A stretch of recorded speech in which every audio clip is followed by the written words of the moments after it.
But it's rather than looking at that next level as a striving mindset, if you look at more of an expansion mindset, means you already have more than what you need in life in your blessing list. Now, anything that you do beyond that by removing the friction on the bother list is going to be expansion. Then you are always staying in that positivity, that your mental health is better that way. Hey guys, Damien Stevens, host of MSP Mindset. Today, I got the blessing of speaking with Sunny Kaila. He went from being an immigrant that didn't have $20 to get across to see the Statue of Liberty to the CEO and founder of a nearly 1,000 employee organization that got the privilege of renting out the island that the Statue of Liberty is on for a first ever event of its type.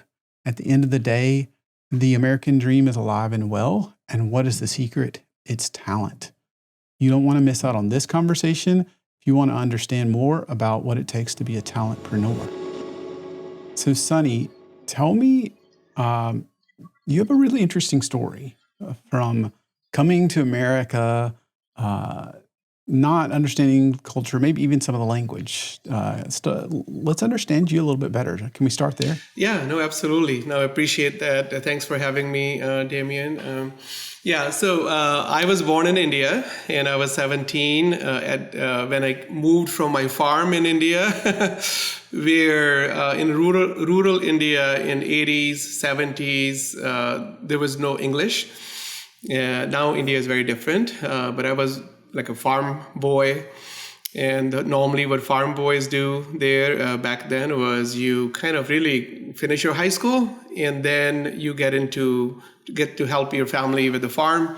That's the typical journey. But I took a different kind of path where I decided to move to the US. And there's a whole story. I won't bore people with that, how it happened. But I decided to move from my village where it was hard to see electricity at the farm. It was more like Amish country of 70s back then. And to probably the biggest city on earth, New York City. And when I'm about to land, I'm like, oh man, am I still on earth? And I stayed with a couple of my roommates where I knew from the village. They moved here before me. And first year, I pumped gas in New Jersey because it's full service. 7 days, 5 p.m. to 5 a.m., 12 hours every single day for 1 year, because I had to pay off debt for my father that he was, $25,000. My target was to make him debt-free first. And then think about something else. Then I was 18, and then I'm asking my roommates, hey, what is next? Where can I make more money? Where can I do more? I'm hungry, I'm ambitious. And they said, hey, we're driving taxi, and you're going to make double than the gas station, and you can probably drive yellow cab in New York City. And that's where I was eligible for my license at 18, and then I got my taxi limousine commission license. Back then, 2 weeks classes, learning how to read Atlas map because there was no GPS, there was no phone. So you're on your own to figure out New York City boroughs to drop off passengers. And so I did that. And for 2 years, again, 5 p.m. to 5 a.m. shift, 7 days, no vacation, no holidays, no time off. And I was able to not only pay off that debt of $25,000, saving money, for my father, but also then I was able to save a little bit with the permission of my father that, hey, do you need more money or can I go put myself through college? I was able to start my bachelor degree at a community college for the first year. I got lucky that while I started learning English there, I also started learning computer language. So English language and computer languages like Fortran, COBOL, to C++, assembly language of Motorola 3.6. It was Motorola assembly language. So I was able to do my 2 years at community college. Then I transferred to NJIT, got my degree. Then I got my first job in New York City as a computer guy, like a system admin for a small, medium-sized business. That's where the job was 9 a.m. to 5 p.m. and it felt like a part-time job because I'm a guy who's used to 7 days, 12 hours, working at night, going to college in the daytime. And I'm like 9 a.m. to 5 p.m., Monday to Friday. Then I asked my boss there that, hey, do you mind if I work a little bit extra? And he's like, as long as you don't work for any other public relations firm, because that's what they were doing as a business, then you're okay. So that's where I started going in New York City. There are huge buildings, a lot of small, medium-sized businesses. You can build your kind of, at that time, there was no MSP, but you can probably now build a MSP in one building, one block. So I started knocking doors upstairs, downstairs to find some extra work to stay busy, to make more money.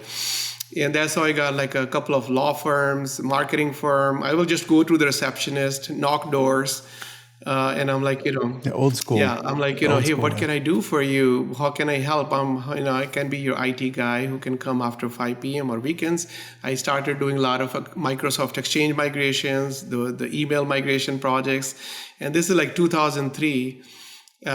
So 2000, I graduated. Up to 2003, I worked full time. And that's when I got enough business coming in that I resigned from my position and I founded IT by Design. It was more like a break-fix company. So we were like a typical value-added reseller, buying computers, selling computers, fixing them. And then all of a sudden, we got some tools like ConnectWise, and then I got to know about the recurring revenue model, and then we started building our managed services. And then 2007, I built my own NOC because looking at my uniqueness, I know you're big on differentiators. So I'm like, one thing that I am made very different, or I have very different life journey, is that I can create my NOC with US standards, where my New York City customers are very demanding, highly demanding customer, and they not only want US standards, they want New York City standards. And I'm like, the only way to do it is if I can control the quality of talent that I bring in to build 24/7. So 2007, we built our NOC for our own MSP, but it got borrowed by some of my friendly peers in my peer groups. And that gave me an idea that, hey, rather than just selling directly to SMBs, I can just sell through MSPs, my NOC, my help desk, the global technical service delivery capability that I have built for my business. So we shifted our focus from SMBs to MSPs, and now we have about 400 plus MSPs. We have our own annual conference. We have our SaaS platform on talent. So the journey has been great. But one thing, Damien, that I love sharing when I go to homeless shelters here and really to give back, and I'm like, I need to take information, food to shelters, to people where they can get probably inspired with my journey and really be on their own. And it's more like American dream is alive. American dream is alive, but you have to pay your dues. You have to work hard. You have to think big, big dream. You have to put hard work behind your dreams. Then that American dream is a reality. I am, like someone like me who didn't know English, and I had to learn a few words, fill it up, like asking at a gas station, how much, and people will be like, fill it up. Even that word was hard to understand. And then in New York City, learning that street language, yo, what's up? to if I can make it, like people where they're born here, they have that head start, they can do well. But all America wants is that like entrepreneurship, America rewards. But you have to pay your dues, and you have to hard work. Work hard, create value with standards. And when I came here, Damien, the first week, my roommates in Jersey City, because this is where I came, they took me to the Jersey side of the Statue of Liberty. Talk about American dream. And I'm like, man, like wonder of the world, how lucky I am out of 1 billion people. So this is India. your first first week in America? First week in America. So they took me to the Liberty Park, which is the Jersey side, where you can see Statue of Liberty. And I didn't have $8 to pay for the ferry, and it was about $12 ticket to see the statue. So total, you needed about $20. I mean, I didn't have any dollars. I was in debt. And, I'm like, I could have borrowed from my roommates, but I'm like, I see this close by, so I'm good. I was in that moment of gratitude that, I felt so much gratitude that out of 1 billion people in India, I made it. Like as a farm boy, village boy, like, how do you get that opportunity to see Statue of Liberty so close? So, but then, I never knew that just in a matter of 2 decades, that if I work hard, have that big dream, that I can rent this entire island. Because that's what we did. In 2022, IT by Designs Build It conference, we rented this entire Liberty Island and had a huge party. The first probably tech conference that happened. We made history by not only doing the tech conference, the first one there, but the MSP conferences normally are less on New York City side, but that was the first MSP conference, where it was a 3-day conference and one evening was a Statue of Liberty. So people asked me where they came from, other states. They're like, oh, my first time in New York, I never knew that you can rent the entire island and Statue of Liberty. And I'm like, if you work hard, pay your dues in America, you can rent anything. Anything really is possible. So what was the time frame from staring at your first week in America to 2022, where you're the first MSP event, first tech event, renting out Ellis Island where the Statue of Liberty is, and throwing an amazing party for everybody that was learning everything there. So what is that time frame? 29 years. So I came here 1993, and our conference there was 2022. So 22 plus 7, 29 years. But those 29 years of really like just being a normal person in community college, start, taxi to tech. And it's more like that day, Damien, I felt something special about America. And I'm like, I'm standing on this freedom island called the Liberty Island. And the whole DJ and the drums and everything, the whole party was under American flag on Statue of Liberty. Right next to the statue, there was American flag. So it was underneath that flag. So I'm looking down, I see freedom. I'm looking up at the flag, I see freedom. And on my left side was the statue, which is a symbol of freedom. And on my right side was Freedom Tower, World Trade Center site, and I see freedom. So I'm like, I was in tears, and people ask me, why are you having these tears when I was talking to people? And I'm like, man, I just, I have this emotion of gratitude. I have this emotion of gratitude for this country, and that what this country can offer to everyone, right? That people talk about, like there's a lot going on in the world right now, and especially the mindset. And I'm like, I wish people can see this perspective, that the American dream is possible. Anything is possible. There is no better country than this on earth that I have experienced by being born in a different country and traveling a lot. I'm like a world traveler. I just don't see anything better than this. And that emotion was that if you do the right thing and you are a growth mindset person, anything is possible in this country. I love that. I love how you connected the two. I'm curious, did you feel more grateful when you were your first week in America? And I love how you connected it to, 1 billion people in India and I'm standing here.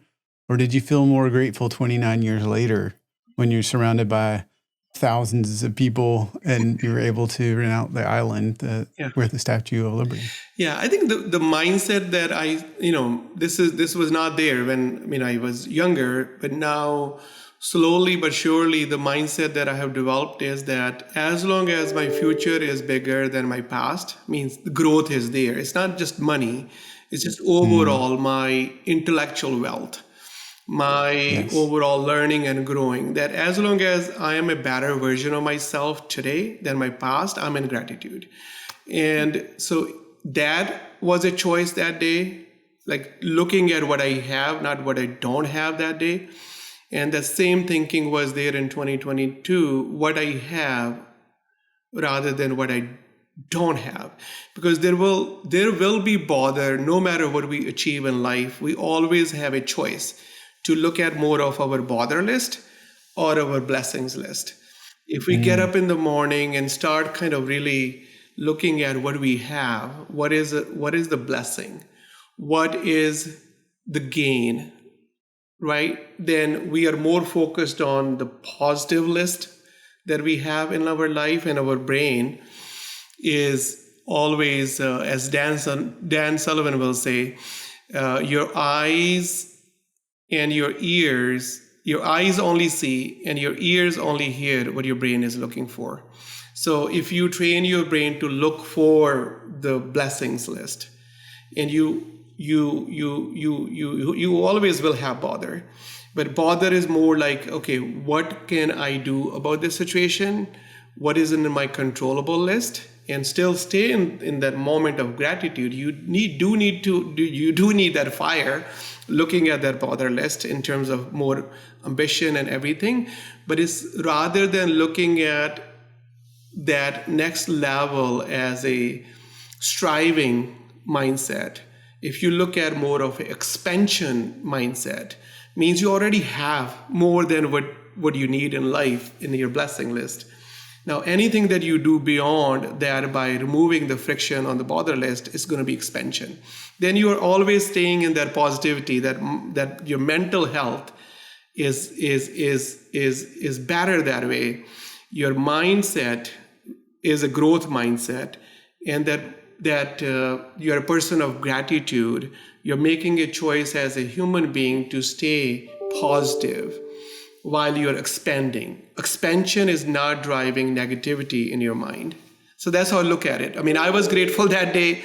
I was grateful in 2022. I'm grateful today just because of that mindset slowly that I have learned, that how it serves me well and serve people around me well, because people will, then you attract more positive energy. You attract more people with gratitude. You kind of, people pick up your phone more because you are a person of positivity and gratitude. They love to feel that energy because it's contagious. So I just see so many byproduct benefits for living my life this way. And I call it more like a living life by design, not by default. I love that. Living life by design. The other thing I loved, you heard it from Sunny, right, is the bother versus blessing. So I love the way that you can frame the mindset, instead of focusing on what's bothering you, what you could be, what you might not be yet, focusing on the blessings you have. We all have so many blessings. I think it would have been easy for me if I were standing beside you when you were your first, week in America. If I would have been there or standing beside you, I think I would have been thinking, man, it's $20 too much to ask for. Why can I not go? I'm so close. Like, I want to visit it. But I love that even then your gratitude was, I am so much closer than a billion other people. And you already had that gratitude. Have you ever wondered if you could recover your backups? Let me ask a better question. Have you ever had a backup fail to recover? Have you ever lost data? Yeah, that's me. Here's what's crazy. 58% of recoveries fail to recover. So if you think it's just you couldn't be more wrong. What are we going to do about that? Well, you've got two options. Enter Servosity. What we do and what we exist to do is test your backups and manage them for you. We test every volume, every single day. We do weekly testing, monthly testing, and quarterly testing. And you can hand off the drudgery and babysitting of backups and the day-to-day management to our team that monitors your backups for you. It's time to level up your backup game. One way you can do that is visit servosity.com/learn more if you'd like to take the process that I've spent the last 18 years building and steal it and apply it to your MSP so that you can level up your backup game, check out the link below in the description or visit servasi.com/learn more. There's so much to unpack there. I'd love to get to know you and what really drove you. I'd love to go all the way back if you're open to sharing. What kind of environment was created where your father said, I'm going to send a farm boy to America and it'd go into this and create this, huge expense or debt to do so, right? And I am no expert, but I know that is not normal. That's not how things are. That's not what you're supposed to do. And how did that happen? Yeah. No, I appreciate that question. So when I was growing up, even in my high school and even before high school, my grandfather will give me some tasks for the evening. Every day you do those farm tasks. So sometimes it's feeding cows to sometimes it's kind of it was all manual labor, manual way of agriculture. So he will involve me. He needed help, so he will involve me that I will come home from my school, I will do homework, and then I will go help him. So I think work ethic. I believe that the way my grandfather and my father, they instilled that hard work at a very, very early stage. Because that discipline was there to really do that hard work every day. And then also another piece was getting up very early. Now people talk about 5 a.m. club to other things. It was always waking up and starting your farm duties at 5 a.m. Even before 5 a.m. you get up, you do your prayer, and then you do your work. So I think one is that I wish I can do this more with my kids, that involving them in a way that where they face that hardship early on, that resilience that they have to, the tolerance level. So the work ethic is number one. Number two, overall in the village, there were no opportunities, access to quality education, to getting a job, but I always wanted to do something bigger. And my options were overall, do agriculture or just kind of really go somewhere as do blue collar job, but where you can make probably more money. And then third was because I was on track there in terms of finishing my college or finish college there. So what I did was, it's very funny and probably now not funny, but I think interesting what came to my mind. I was confused. Should I do agriculture? Should I just continue with my education in India? Or should I just leave that education to go to somewhere where I can go? And America was just one option, which was my dream. But the number one dream that I had was education, that finishing my education, right, in India. And I wrote it down on 3 piece of papers. I wrote agriculture, finished my degree in India. Third was blue collar job in America, which was my least favorite. So I went to my temple and the way we do our prayer. So I did my prayer and I'm I'm going to close my eyes, God, and I'm going to pick up this. Whatever is there in my hand is my destination. So, that's how, America, the piece of paper that I put it there and then did my prayer and then pick up, it was America on the paper. And I'm I'm Dad, how long it will take for you to get me a passport? And if you can really support me to get that passport. And it took 6 months from that date. And then that's how I chose. I'm God, even though I want to do this education, but you are showing me this path. Maybe there is something that you see here that I don't see. So that's how it was, faith. It was that blind, that trusting that, okay, there is that superpower. There is something bigger than I can see. And that's how I took that path. And when I came here, that's how I came. That's how I decided to come here. When I came here, it was I don't have too many skills or anything else, language skills to anything. But one thing that I can do is hard work. I can work harder than anyone of my age. So I could have partied in New York City. I was that 17, 18 age when, like, I know my kids now, how, like, like wining, dining, other things that they are in, like, when you're in college. And, Right. but kind of really committing to that hard work. And I think one thing that my father told me was, more of, okay, either you're going to do these 3-4 years of hard work, or you're going to do something for the entire life that you don't like, and your life will be different. So which John C. Maxwell, when I started taking mentoring from John C. Maxwell, he said it in one line: pay now or pay later.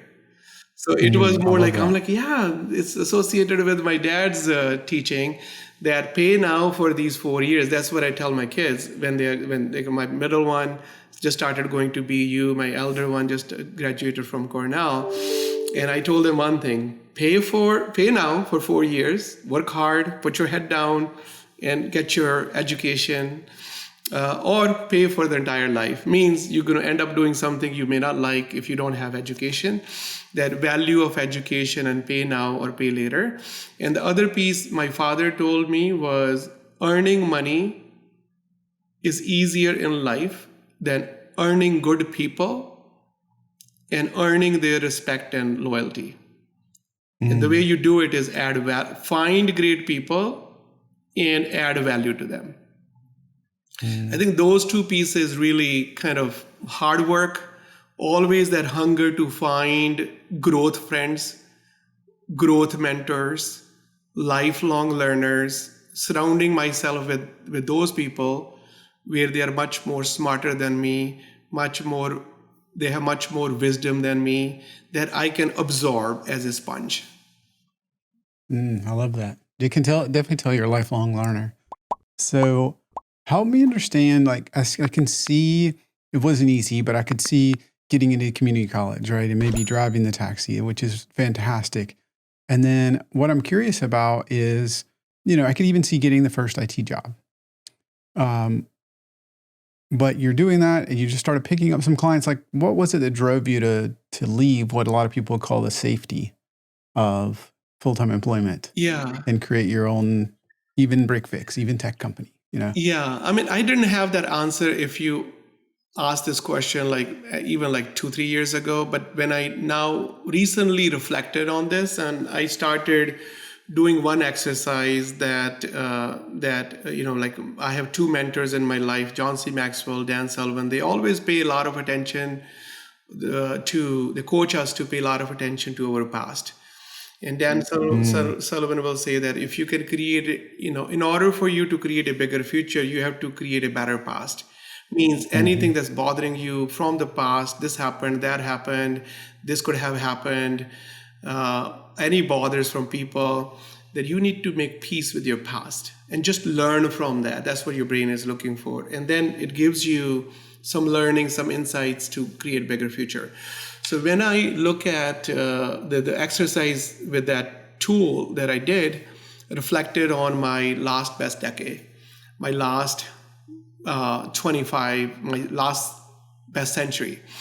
And one thing that I started connecting there was, I was born in an entrepreneurial family in a way, because farmers, what they do, they have to work hard for 6 months to grow their whatever they're growing, wheat, vegetables, whatever. That's what we were doing. And then you hope that with that hard work, you will sell it one day after a couple of months when that is ready to sell. That's when you make money. There is no guarantee on a regular basis. There is no paycheck coming in, because entrepreneurship is basically when you create your own paycheck and you take risk. And then I'm when I came here, yes, I worked at a gas station with a paycheck for 7 days, 12 hours. But when I started my taxi journey, it was more of, you go to New York City to the taxi garage, you pay them $100, which is flat fee, plus gas that you will burn. Anything that you make on top of $100 and your gas is your money. If you don't make, you lose. So it's every day earning your paycheck. That is probably where I learned a little bit more about entrepreneurship. Because entrepreneurship is basically when you're not having paycheck, you're kind of value-based billing, right? Right. So that gave me like a little bit more muscle building there during taxi. And when I started again working, doing my job, there were two things. One, that entrepreneurial spirit was always already there. I have experienced that and I wanted to. It was just a matter of what I'm going to do. But I always wanted to be that entrepreneur. So that was like one thing that I was very clear that I'm not going to do a job for too many years. I want to learn, I want to grow, and then I want to be in a position where I can start my business. Number two, there is that again, that ambition, that hunger to work hard, to create more value. When you are, working at your farm after school, weekends, you're always with your parents, helping them with the farming. And then you are here working 12 hours, 7 days. That hard work, that work ethic is so strong that 9 a.m. to 5 p.m. job was like a part-time. It's like I get my joy from work. Like you can call me workaholic, but I really enjoy. It keeps me healthy, my mind, my soul, my body.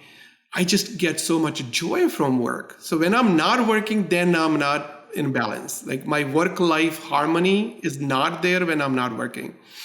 But I do what I love and I love what I do. So where that hunger to being ambitious to grow, I think that was another piece that is like, okay, 9 a.m. to 5 p.m., 40 hours. I'm like, give me more work or I'm going to find more work. I cannot live without work. So that was like probably why. Yeah. So even though we have very different stories of how we got there, I see some similarities. I was working at a cotton mill, 12 hours a day, 6, sometimes 7 days a week to support my family, and then going to community college, on top of it. And so I very much can relate. Like if you don't work, you don't eat.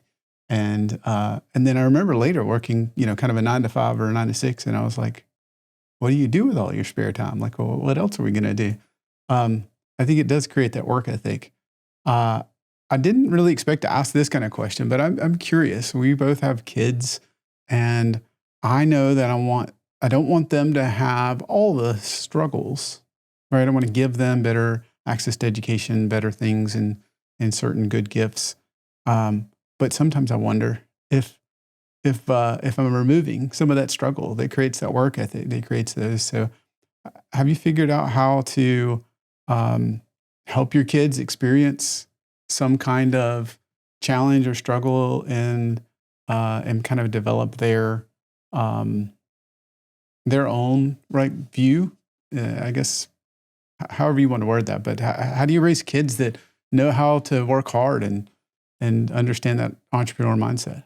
Yeah, I think one thing that is really important as a parent for me is to lead by example. That when I talk about like my work ethic and also the relationship, the family wheel. So I look at my life as 4 wheels: my health, my relationships, which is family and my friends and my loved ones, and then my career and my legacy. So like showing them the work ethic and also the love, the care, your responsibility for them, and how you build relationships, how you maintain relationships, how you grow relationships, and the people sense to find good people, and then your career side of hard work, and also what you give back. So I think like really not telling them, but showing them with your actions has a lot more impact on kids. That's like number one. Like I do that. So I call it with my Life by Design program. I have this that car picture. I'm like, I have 4 wheels. I need to keep these 4 wheels in sync. There are 168 hours in a week, so 168 psi. And I need to equally distribute amongst these 4 wheels, because one equality that we're all born with, no matter if I'm first generation immigrant or my kids who are second or American born citizens here, is we all were born with 168 hours. No matter what we look like, where we come from, everyone get that equality. And I'm like, I show them with my balance, and I enjoy saying harmony in life is how do I distribute? And I do, like, what do you give back? So with coming here, creating a mentoring platform to give back, we have 7 chapters to develop, underserved communities, kids, by providing mentors to the kids. That's like nonprofit. From what you do with overall giving back to the community, and that showing them, and I just, the impact. My elder son, while he's, I'm proud of him that he went to Cornell as a first generation immigrant, like that's like a pride moment for me.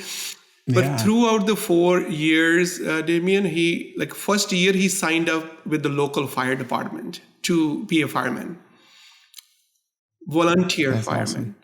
And now he's the captain.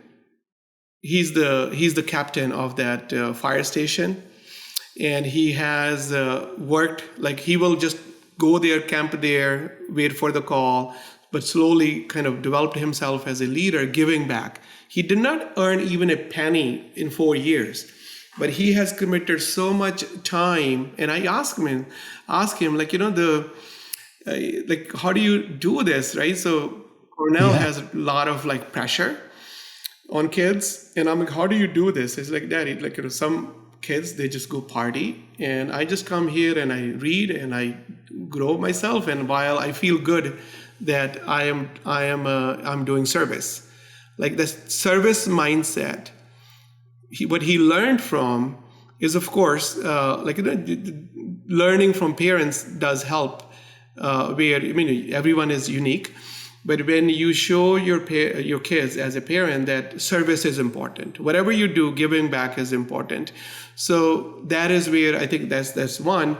And then, like they go with us when we go to India, or we go to now like other peace countries. One thing that we show them the world, but at the same time, we will find a homeless shelter or something close by where we take them with us. That, hey, this is, don't take what you have for granted. Like just showing them, giving them other perspective. Like sometimes I wish more people in America can travel abroad, because you get your overall, the expansion that happens, extension of your mindset, your thinking extension happens when you travel. So that's like one thing that I do for my kids. We have traveled to about 35 countries so far. But not only that, I want them to have that entitlement type of mindset. I don't want them to have that. And for that reason, while I want to see the world with them, but at the same time, I want them to see that it's not what your parents have built. It's not normal. Life can be very brutal out there. So what you have, be grateful, have that gratitude, have that appreciation, what you have, and don't lose it. Just don't forget hard work. I love that. Yeah. So let's talk about, as great as it's been, I just wanted to kind of cover one thing, right? You evolved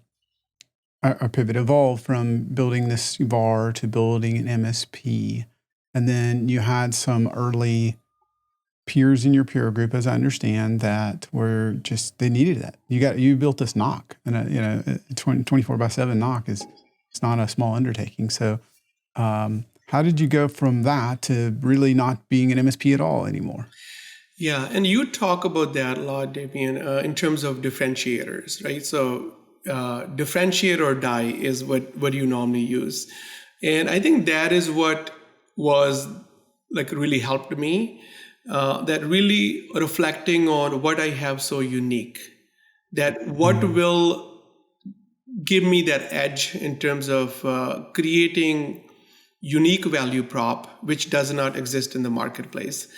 So like when challenge is there, one, you can just face that challenge and be that normal. Like other is just kind of reimagine, rethink. Like that's probably the word that I was looking for. So when you are challenged with something, reimagine, rethink unconventional way to serve your customer. So when we had in 2007, a lot of hedge funds financial firms in New York City were asking us for 24/7, not pager service, not other like on call, like true 24/7, someone who's going to pick up the phone and help there. The first call resolution is implemented 24/7.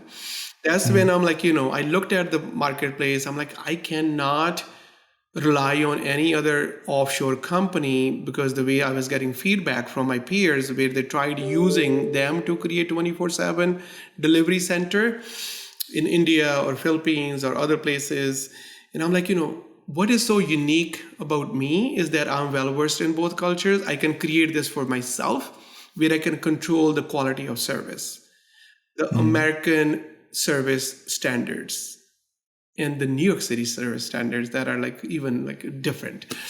So that's where just that one word, like what is so unique about me, my unique ability that strategic coach will say, now Patrick Lencioni will say working genius, like know your working genius, basically knowing about yourself.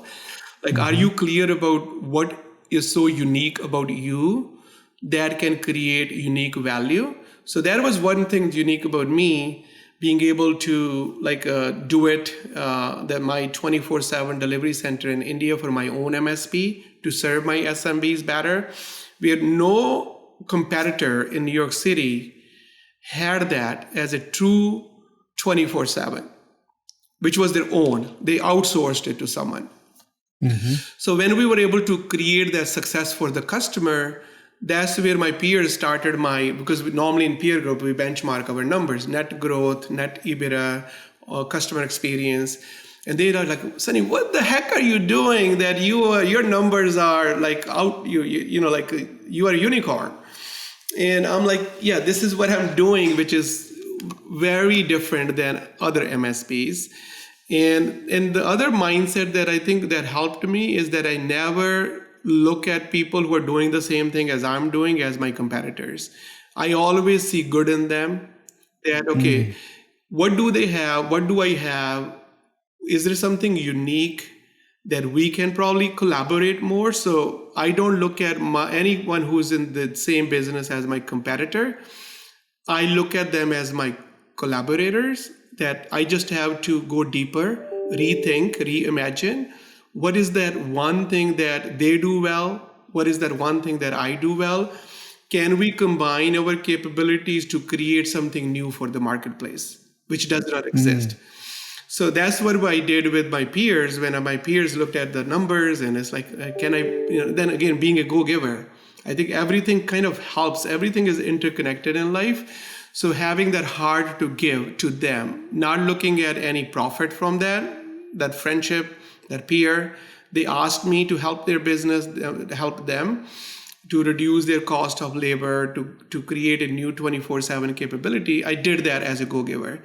When they, like 10 peers out of 10 peers started using it, and then I'm like, I cannot continue to donate this service, but maybe there is a potential value that MSPs can take from this new capability that I have built. So that's where I think, again, then thinking different, reimagine, reset, having a bigger dream that, okay, on one side I have just New York City as a territory, just Manhattan, 2 miles radius, and I can expand that to the entire US SMBs through these collaborations. So dreaming big, working hard, being a go-giver, thinking different, thinking, what you have as a unique ability, as a superpower, as your God-gifted talent. I think those are the things that one can think about to be uniquely different. How long did it take you to, once you started getting more peers, to make that mindset shift and go, because at that point, you're already a unicorn being benchmarked by your peers who you had some level of what people would call success, right? So you had a successful MSP. How long did it take you to, on one hand, it's amazing to go big and go across America and give up the 2 miles, but there's a lot of us that could get stuck with, I'm successful. Why do I want to give up the successful thing? Yeah. And as I understand it, right, shift gears. You're not competing with MSPs now.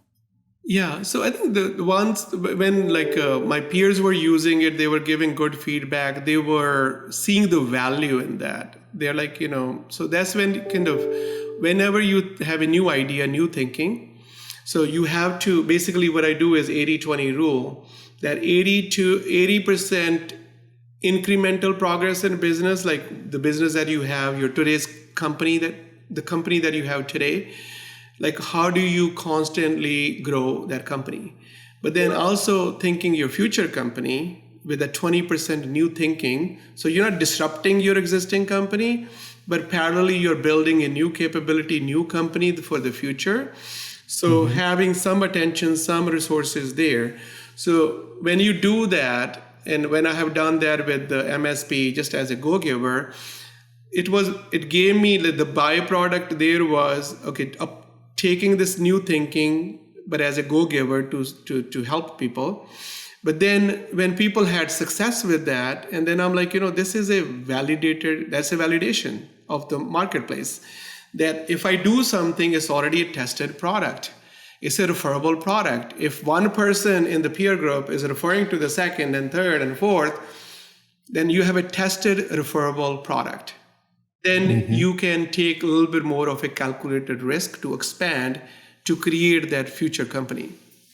Let's talk about one. I want to, before we move on to this and that success, tell me about how you were really in danger with IT by Design, facing kind of foreclosure or closure of the company. We talked about all the success, and it sounds great to say, I was this guy, and then all of a sudden now I'm here. And that's really good. But, I know from my perspective, the struggles are just as valuable. So tell me about when you were, what happened and how you ended up in that spot. Yeah. A lot of challenges, right? So success will never come without failures. If you can call them failures or learnings. I look at that more like a learning. So a lot of learnings, lot of learnings, right? That's you try something, you're not successful, or you just overall starting your business and growing your business, it takes a lot of mental strength, a lot of hard work. So just in the beginning, when I started my company, we had 2 techs. My first exposure to real mental toughness was required in that case. You're small, it's more of just kind of you don't have any formal non-compete agreements to other things. It's like, oh man, okay, we're just 3 of us, just let's do stuff. Yeah. The 2 engineers that I had, they kind of I had just probably about 20 clients at that time, and I gave up on my job site. And they took 50% of my customers, and I didn't have any agreement in place. And when I went to the attorney, and so that's one, that you will be faced with challenges, or sometimes you probably tried reading people and you don't end up doing a good job there. And so let me get this straight. You have your 2, it's 3-person company, you and 2 techs. Yeah. And your 2 trusted techs not only leave, they take half the customers. Yeah, they left with the customers there because normally you send your on-site engineer there. They build relationships. When I was I was doing a little bit of everything. Then I started doing I'm going to dispatch them to do work, and they took some customers. They created a new IT company called 2TechCo. I still remember.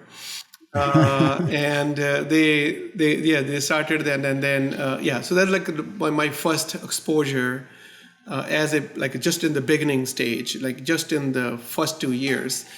And then a lot of other challenges, sometimes in the beginning, we had break fix service. You have block off hours, you have projects, you are billing by hours. Sometimes you are not cash confident, cash rich, that sometimes just running a payroll, the next payroll was I was losing my sleep over that, hey, and how I'm going to run my next payroll? I don't have money. So those challenges, and then, I mean, everything works out if you stay calm and cool and say, okay, how can I be helpful, useful every day and create value that payroll will be okay? And having that faith, that confidence. And so a lot of challenges normally when you are bootstrapping your business with your cash confidence. Many times it happened, right? So now we are a totally different company. We have a lot more operational maturity to understand the forecasting. At that time, I mean, I never knew there's something called forecasting. I never knew there's something called balance sheet. There's like, how do you really go about P&L and understanding your budgets and actuals and variance and all that good stuff that you slowly put that operational maturity level into place? So like a lot of financial related struggles in the beginning. And where you kind of lose everything. And I remember in like early stage in the first 5 years, they said, SBA will say there's a huge, crazy percentage of businesses that fail in the first 5 years. It's I think 80% plus or something. And it's like even like I had a house and I had to put the entire house as a collateral to borrow some money to really stay open as a business. We almost kind of shut down. And then another like challenge, which was like really scary for me, was like at that time there were a lot of hardware orders, like big hardware orders. In the beginning, I was the bookkeeping guy. I was doing everything. Then I had a bookkeeper. She missed on chargeback. So deliver like a huge HP left-hand SAN servers. And then, like I didn't have proper QA structures, other things, and we missed basically a lot of billing. And all of a sudden, like again, it's like on one side, I'm like, I'm keep losing money, man. What the heck is going on? And then I slowly getting deeper into my financials and like I'm like, where we were paying the distributor like D&H, Ingram Micro, but we were not charging the customer or missing here and there. And those were big orders, like 50,000, 100,000. And as a small business, like that really impacts you. Not only that you didn't make any money, but you kind of really gave something free to people. So even there, like, like how do I mature my bookkeeping process? And yeah, so many lessons learned over time. But the biggest lesson that I have learned is that if you have the right right people, then, like in the beginning, I know when you're bootstrapping, it's hard. You are doing everything, but slowly, if you can make your hard decisions fast enough and find like when there is a right person, right seat issue, and if you can develop that superpower, your ability to find good people and put them in right positions, then you can be your probability of succeeding as an entrepreneur is very high if you have that. Like talent, you are a talentpreneur, because in order for you to be a great entrepreneur, you got to be a talent expert, being people side of the business. I've noticed you've talked about people more than anything. You mentioned Who, which is the Dan Sullivan and Benjamin Hardy book, Who Not How, and their teaching. But I've read your book, Talentpreneurship. Really good read. If you're listening, definitely pick up a copy. And the audiobook is good. The physical book is good. Both are good. But I couldn't agree more. It's all about the talent of the Who. So how do I go from what I see most people being reactive with as you call it, a talentpreneur? How do I change that? Because I think it's a mindset, right? I'm not, when it hurts enough, I make a hire. If I land a big enough deal or two, I make a hire. But how do I get out of that kind of reactive mindset? Probably lacking some of the maturity around those to true talentpreneurship. Yeah. The number one thing there, because it has a different meaning at different stage of your entrepreneurial journey. So when I was like a one person shop, my need was different and my strategy had to be different. But I didn't know what I didn't know at that time, which but when you're like 10, 20 people MSP is different. When you're 50 people MSP, then you're PE backed, 300 people MSP. So I will just probably break it down into like 2-3 segments. So if you're a big MSP, let's say over 100 people company, then obviously having like a very strong talent division where your talent capability is so strong in terms of finding great people, developing those people, and positioning their talents correctly and retaining them with career plans, career roadmaps, and everything else. And at that time, you're big enough that anyone who is leaving, even you, and they are in the status of rehire, creating an alumni community for your company, where they're always getting some kind of messaging engagement from you that if the grass is not greener on the other side that much, like they have that emotion, I should have watered that grass rather than coming to see this grass. Then they are already part of your alumni. Like that's one thing that we can learn from universities, colleges. They have this alumni program. Like that's what we do at ITBD, keeping people with their great people, but they just want to try something out. We keep our doors are open, giving them golden ticket, and you keeping them part of our alumni community. And that way you're always, you have that network. The talent community is there. And then the other piece is like, so this is like bigger companies, like 100, 200 people MSPs. So having a strong talent division, having a talent community where it's not like when you need them, being proactive to build that community with your alumni, and also keep adding people, engaging them through your talent marketing plan. Because a lot of businesses have sales marketing plan to close their ideal customers, but they don't have a marketing plan to close their ideal future employees. So really, it could be a social, it could be you're just showing your culture, your values, how you function, where you are, where you're going. So always working on your culture and showing that culture to the world that if this is the good fit that we're looking for, and always finding and growing that network, right? And then if you look at the middle, like let's say 20, 30 people, 50 people companies, when you don't have like too many resources in the HR department, which is your talent department, then any meeting that you go to a conference, you go to any church that you go to, any part of community that you go to, while you are building your network, always look for great people.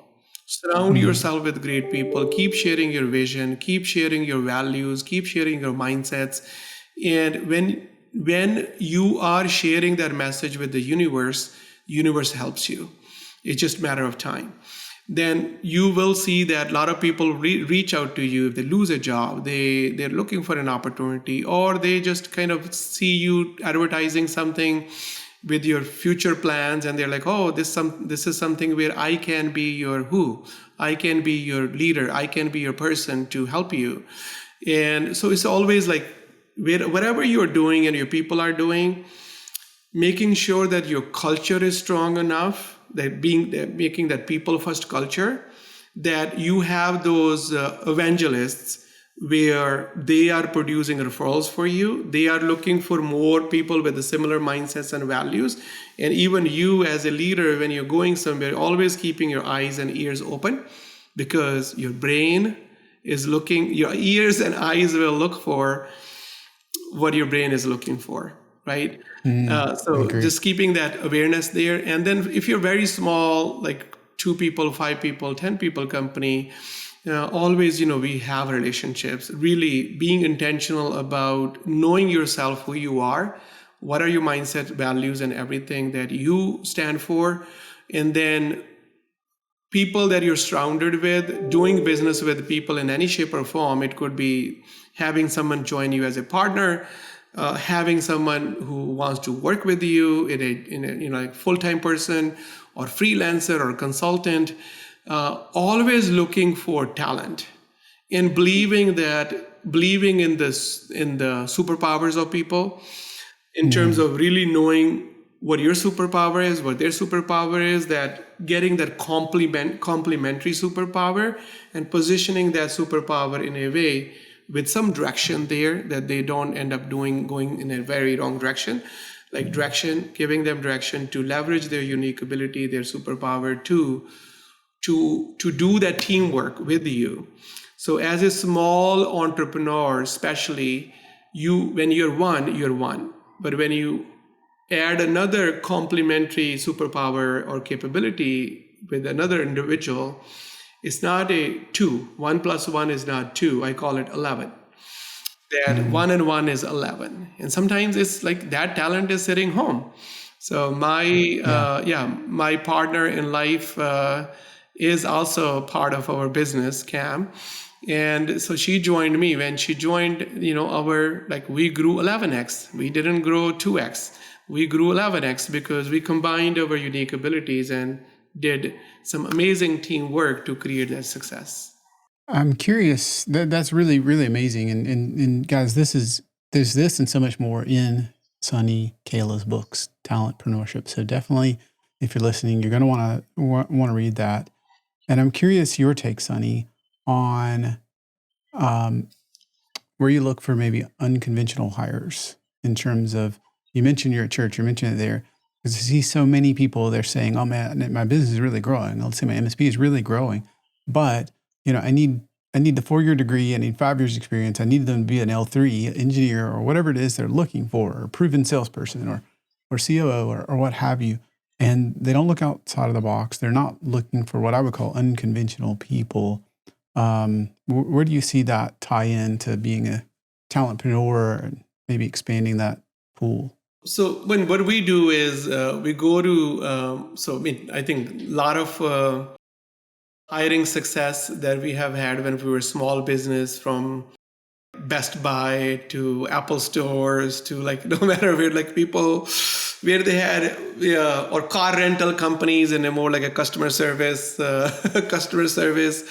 So not paying too much attention to in the beginning, okay, the person comes from the MSP industry or experience, as long as they had that people skills.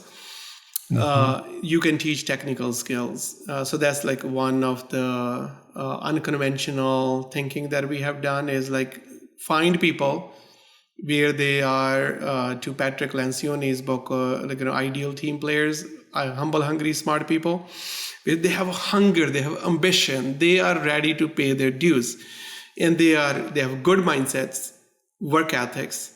Now they have the hunger to learn and grow. You can teach them technical skills.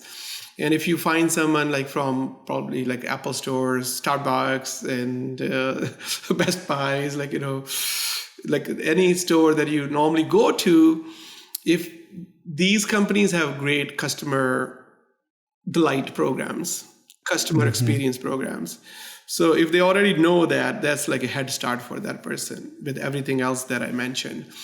In our bigger, now as we got bigger, so we created our talent development division, learning and development division, where we have a boot camp to bring in people from colleges, universities.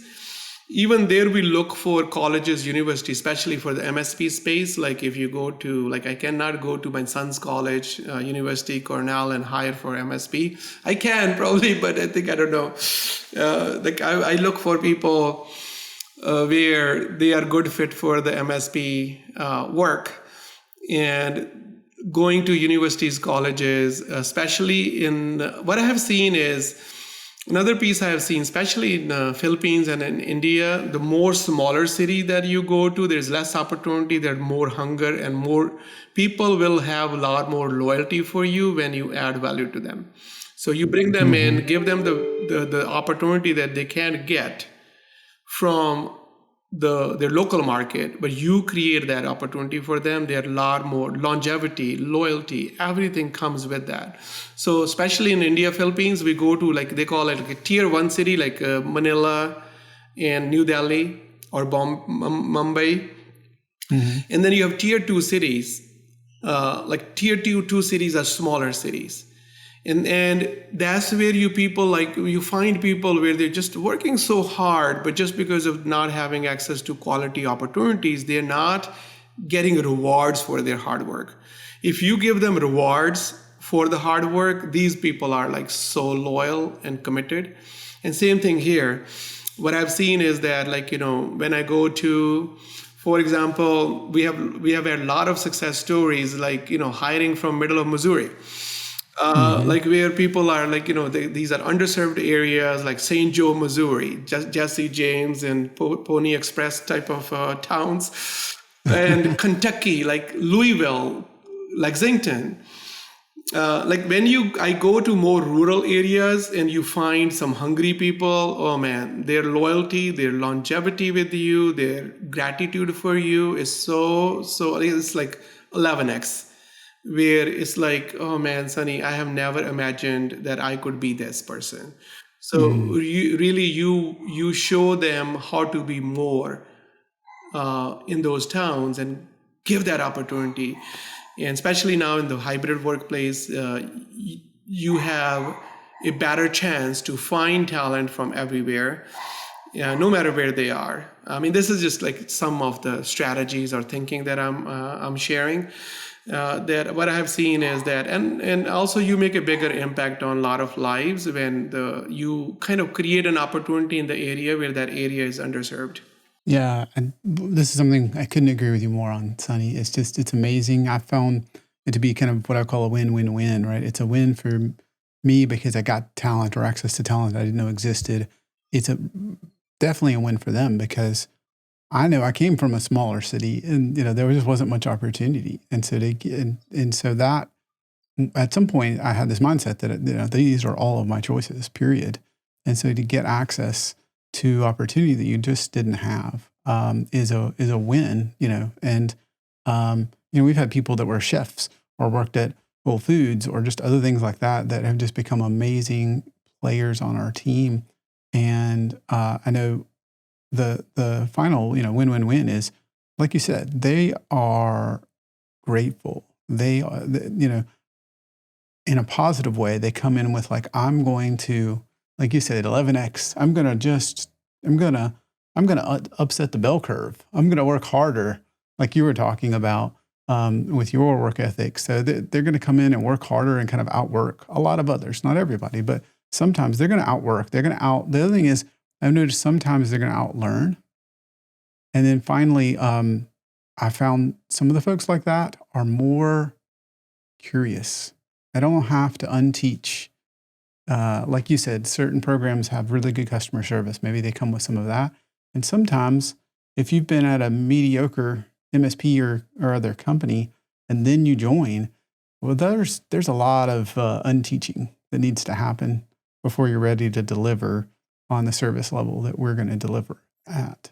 And you might have the technical skills, but boy, it may be harder to unteach the apathy or the lack of service. Yeah. And the biggest impact I have seen when we started paying a lot more attention to understanding people's ambitions or their dream life, and then we started contributing to create that dream life. That's when the magic happened, where your team members give you more referral. Your customer is happy because your team member is happy and they're serving with that happiness so you kind of help them create a bigger future within ITBD in our case, or within your company. When you help them create a bigger future, their personal vision of success understanding is very, very important, because you might be thinking that you are adding a lot of value to them, but it may not be value to them if you don't understand their ambition, you don't understand their dream life, what it includes, because success means different thing to different people. So I think the best lesson I have learned when it comes to talent is that, show up as a leader to understand that person's dream life, and then do your best, go above and beyond to support them with their dream life. I love that. That is from their health, career, relationships, legacy point of view. Unfortunate truth is, I think the bar is fairly low where people are doing that. So if you show up and ask those kind of questions, I've noticed when I've just asked a few of those that they seem almost shocked to be asked those questions, and that I would care about anything other than how many widgets you produced or tickets you closed or whatever, some kind of business metric, which is important to, like, whatever your goals are, whatever your KPIs are, whatever your rocks are still important. But ask about their dream life. What do they care? How do you map that to the business? Is important. I've also learned that sometimes exposing them to the business and helping them understand how they can drive that. Because if you want to earn double the pay or triple the pay or something really to support your dream life, I'm 100% in favor of that. But here's what you would kind of need to drive value-wise to our customers in order to support that. And obviously, sometimes if they're not familiar with the way businesses work and a P&L, that can be a little bit of a eye opener. But it gives them that opportunity. They can say, "Okay, I'm not willing to work that hard," or "I am," and really understand their dream life. I feel like I could talk all day, so I want to kind of wrap up one more question, Sunny. What is the top takeaway you would say for somebody that cares enough about talent and wants to be a talentpreneur to differentiate, help understand the uniqueness? And what I mean really is, if I believe, which I do, so I'll take me as an example. If I believe that talent is the differentiator, what step do I take? What question do I ask so that I can begin really being, living your book, Talentpreneurship, and really, really developing talent or even finding talent differently? Yeah. So, no, I appreciate that question. So first of all, just kind of really being very clear as a leader, as an entrepreneur about your own thinking in terms of what's your vision? Do you have that clear vision that 1 year, 3 years, 5 years? And so you can use different tools. For example, the EOS is there, the scaling up is there. A lot of tools are available out there. We're involving your key people. First of all, having your own thinking very clear, inviting people to co-create that vision, and then being able to clearly articulate that to your team members. And you have to say the same thing 7 times, 7 different ways until people are sick of listening to that. That's when they hear it once. So like having that vision, the purpose, like what is that bigger purpose than other than just kind of building your business? What is the purpose? So once you have the vision clear, the purpose clear, you have the values clear, and it's kind of really, again, with that involvement of your core team members, then you have your mindsets very clear. So then like what good looks like with culture and vision. So number one thing is having so much clarity about culture and your vision, and then being able to share that in a very, very clear, concise format with your team members. Now you have a team where they know where we are, where we are going, how we're going to get there, what is our purpose to get there, what are the mindsets we're going to use to do teamwork, what are the values that we're going to live while we're having this great journey. So it's like one team, one goal is very clear, moving in that direction and enjoying that teamwork day to day with the mindsets because there's alignment. And then because once you have a great culture, that creates happy customers. Mm-hmm. And then also it invites more employees because of referrals, more good people come in from your team members. And then you have more customers come in because you have a great customer service, and customers are referring you to their friends. So referable service is there. And so basically the one thing, if I want to start with, is really having that clarity and then providing that clarity to your team, building that people first culture. And then the rest of the magic will happen, because at the end of the day, we are all in people business, no matter what we do. Like even MSPs, they're not in tech business. They are in people business because people are the ones where they are building those solutions for managed services, and we are paying X amount per hour per engineer, and we are adding the value creation margin and then giving it to our customer no matter how we invoice them. So at the end of the day, it's always going to be people. So if you make people first culture, everything else is going to take care of itself. Sure. Tell me, I know you've got IT by Design, you got Build It Live. So your life, pick something, pick one, whatever you'd like to, but pick one of the things you're working on and tell us what that is and what is the vision, purpose, values. Yeah. So overall, like we have a talent capability, which is basically we're a talent company. So you look at IT by Design, we build winning teams, for example, for our partners, 24/7 teams that are winning teams, which is extension of their team. If we have Team GPS, that's a software that's like talent retention engagement software. So it's like, again, talent. And the third is Build It, which is developing talent. So it's like education there with peer groups and the annual conference. So that's what we are basically, we keep expanding. We're not striving, we keep expanding. It's more success to significance now. And now from the purpose is to build a strong community of peers, partners, and peer partners and strategic partners, our colleagues, our partners that our customers, and our strategic peers, our thought leaders. So it's like a community of team members, of our clients, partners, and our strategic partners, where they come and add thought leadership, the value that they create. So there are three pillars in this ITBD building, which are, again, people. Team is people, clients are people, thought leaders are people. So I say, okay, it's people pillars. And our purpose is to build a very strong community of like-minded colleagues, partners, and strategic partners. Third, some purpose. So the vision is always expanding, right? That is expansion, always growing, where our future is bigger than our past. Mm-hmm. That's the number one piece that we kind of really measure our success on, because rising tide will raise all boats. So as IT by Design is growing, everyone is getting their career growth. And then from a values point of view, I made it like quite easy because I figured it out, because it was always hard for people to name values. I got so frustrated. I'm like, I'm keep saying this every day. My 7 times, 7 different ways method is not working. So I had to use that pilot thinking. Actually, I took some partners to India. We were going to Taj Mahal.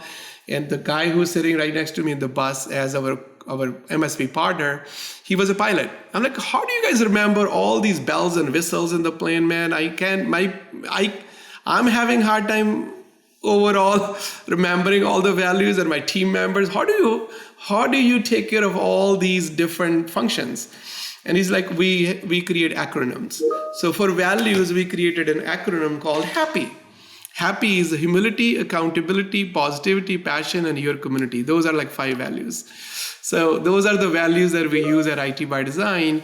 And when it comes to mindset, it's like really collaborative mindset, positive focus, growing together, like always like learning or winning, never losing at ITBD. Yes. And the other one is that rising together, and of course, people first. So those are like mindsets. Teamwork is very collaborative way. They listen generously, being there for each other, appreciating and recognizing each other, being able to speak straight as well. That when we're human beings, we will have bothers. Don't keep it here. Just speak straight. I am with my title, I'm not bigger than anyone else. Like people, even L1 engineers, we're getting close to 1,000 people company now. People have that comfort that they can come to Sunny and speak straight. Sunny may not like it, but still they have the permission to speak straight. So we use that for teamwork, creating that psychological safety at work, where people have that safe space to kind of express their feelings in a way that they feel. And if we can understand that, then we can address it. And it's really about, yeah. So that, I mean, I don't know if I answer your question, but that is that is how I think about IT by Design's culture, where we are going. I love that. Well, for everybody listening, this is your opportunity to go buy the book, Talentpreneurship by Sunny Kaila. Sunny, how could I get connected to you if I'm listening and I want more? I may want to be a client. I may want to join your team. I just may want to know you. What's the best way to get connected?